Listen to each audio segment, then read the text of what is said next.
Jina lako Roda, hebu tuambie umejifundisha nini kuhusu hii consultation ambayo ilikuwa inaendelea hapo? Majina anaitwa Roda Kinya, chairperson wa Uadilifu Peace Forum. Yes. Na hii forum ya leo imenifunza mambo mengi sana. Yeah. Kuanzia na security yetu sisi wenyewe. Yes. Manake tumesoma mambo mengi, mambo ya pipeline. Yes. Tumejua ya kwamba kuna mafuta ambayo inapitia.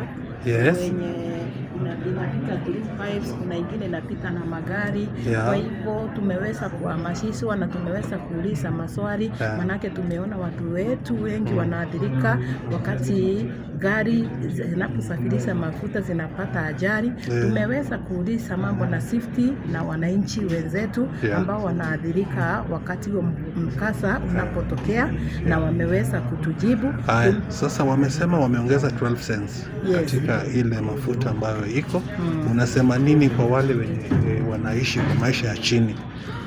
Mimi upande wangu ninaona mwananchi wa kawaida anadhulumika, manake wanapoongeza mwananchi wa kawaida hakuna faida anayopata mahali pale, hakuna increment kwa mwananchi wa kawaida. Kwa hivyo mwananchi wa kawaida mimi naona ya kwamba wanapoongeza bei ya chakula inaenda kupanda juu. Kwa hivyo mwananchi wa kawaida ataendelea kuathirika.